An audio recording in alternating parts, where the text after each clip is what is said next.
Վարչությանը անձնարարական համար 90 ներկայացնել 2025 թվականի մարտ ամսվա վերաբերյալ օդի որակի չափման սարքերից ստացված տվյալները։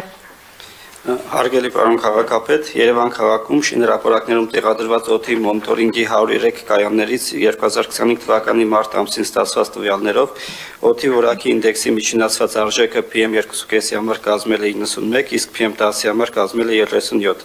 Այդ արժեքները գտնվում են լավ կամ չափավոր աղտոտվածության միջակայքերում։ Այսքանը շնորհակալություն։ Շնորհակալ եմ, պարոն Ավետիսյան։ Մի փոքր խոսենք կրկին այս թեմայից, որովհետև հանրությանը ամենահուզող հարցերից մեկն է եղել եւ պարբերաբար կարծում եմ անդրադարձ պետք է ունենանք, ինչպես նաեւ մեր միջոցառումների ծրագրին, մասնավորապես այն ռազմավարությանը, որը որ օդի որակի խնդիրները վերացնելուն է միտված։ Այս սեզոնին արդեն իսկ օդի որակը Երևան քաղաքում էականորեն փոխվում է դեպի լավը։ Ճիշտ եմ արձանագրում։ Եվ սա ցույց է տալի մեր 173 սարքերը, որոնք որ տեղադրել ենք Երևան քաղաքով մեկ։ Եվ բայց մենք ունենում ենք խնդիրներ հիմնականում ձմեռվա ամիսներին, եւ դա պայմանավորված է ինչով, պարոն Ավետիսյան։ Պարոն քաղաքապետ, ձմեռային ամիսներին մենք յուրաքանչյուր տարի ունենում ենք այդ խնդիրը, պայմանավորված եւ ջեռուցման սեզոնով, երբ որ որոշակիորեն ավելանում է, այսինքն աղտոտման աղբյուրներին գումարվում է նոր աղտոտման աղբյուր, ջեռուցումը, պայմանավորված Երևան քաղաքի աշխարհագրական դիրքով, երբ որ ձմեռային ամիսներին անտիցիկլոնային այդ ինվերսիոն երևույթներ են տեղի ունենում, երբ որ սառը օդը լճանում է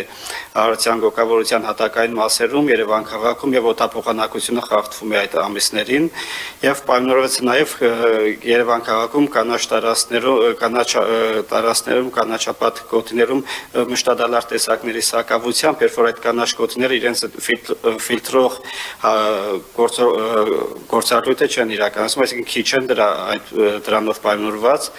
եւ մեր գործողությունների ծրագրում, քարտամյա գործողությունների ծրագրում մենք նախատեսել ենք միջոցառումներ, կուզենայի տեղեկացնել նաև, որ շրջակա միջավայրի նախարարության կողմից եւս մշակվել է մթնոլորտային օդի պահպանության բնագավառում 2025-2030 թվականների համալիր միջոցառումների ծրագիրը, որը շատ համահունչ է նաև մեր առաջարկած քարտամյա ծրագրին եւ հաջորդ շաբաթ մենք հանդիպելու ենք շրջակա միջավայրի նախարարության մեր գործընկերների հետ, հասկանանք մեր միջոցառումների ծրագիրը ինչպես է ինտեգրվում կառավարության այդ որոշմամբ հաստատվող հնգամյա գործողությունների ծրագրին, որտեղ շատ գործողություններ եւ մենք ենք առաջարկել եւ իրենց ծրագրում է նախատեսված եւ քանի որ հանրապետության մասշտաբով իրականացվելու են իրենց առաջարկած միջոցառումները, միգուցե ինչ-որ ձև ինտեգրվի նաև մեր քարտամյա գործողությունների ծրագիրը։ Նաև կուզենայի տեղեկացնել, որ հրապարակվել է հիդրոմետրի օդի աղտոտվածության 2024 թվականի ամփոփագիրը, որի համաձայն 2024 թվականին Երևան քաղաքում նվազել է փոշու աղտոտվածության մակարդակը համեմատած նախորդ տարիների, եւ եթե նախորդ տարիներին դիտարկվող քաղաքներում ամենաբարձր փոշու մակարդակը գրանցվում էր Երևան քաղաքում, 24 թվականին արդեն Երևան քաղաքում նվազել է այդ ցուցանիշը եւ չորրորդն է այդ ցուցանիշով դիտարկվող քաղաքների մեջ։ Պարոն Ավետիսյան, հիմա այն ինչ որ դուք ասում եք, շատերը ուղղակի կորակեն, որ դա իրականությանը չի համապատասխանում։ Մի պարզ պատճառով կարծում եմ, որ մինչև նախորդ տարի մենք այս ծավալի չափումներ օդի որակի ուղղակի Երևան քաղաքում չէինք արել։ Այսինքն այն սարքերի ծավալը եւ քանակը, որ նախորդ տարի արդեն ունեինք Երևան քաղաքում, 160-ից ավելին էր։ Մեզ հնարավորություն է տվել լայնորեն խոսել այս թեմայի շուրջ եւ իրականում այն ամենակարևոր, այսպես ասած, դիագնոստիկ փուլն ենք անցել, որտեղ որ հասկացել ենք, թե ինչ խնդիրներ ունենք։ Բայց այնուամենայնիվ նաեւ ձեր խոսքին եմ ուզում անդրադառնալ, որովհետեւ փոշու քանակը եւ օրինակ ձեր մատնանշած առաջին խնդիրը, որ ջեռուցման սեզոնի հետ է կապված, արդյոք իրար հետ այդպես փոխկապակցված են, արդյոք օրինակ գազի սպառումը փոշու խնդրի հետ է կապված, թե դա այլ աղտոտիչ է։ Պարոն քաղաքապետ, ջեռուցման սեզոնին, քանի որ ոչ միայն գազ, նաև այլ վառելիք է օգտագործվում, հիմնականում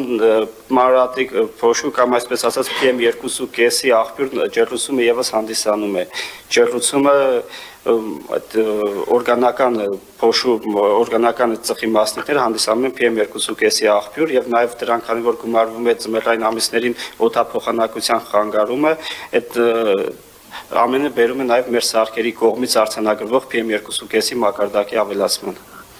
Շատ լավ, պարոն Ավետիսյան, ակնկալում ենք, որ բարբերաբար նաև միջոցառումների ծրագրի վերաբերյալ ավելի կոնկրետ եւ բովանդակային քայլերի շուրջ պետք է այստեղ զեկույցները սկսենք լսել, իհարկե շրջակա միջավայրի մեր նախարարության մեր գործընկերների հետ, երբ որ արդեն ամփոփեք, դրանից հետո արդեն կոնկրետ քայլերով, կոնկրետ ժամկետներով։ Շատ բարի։ Հաջորդ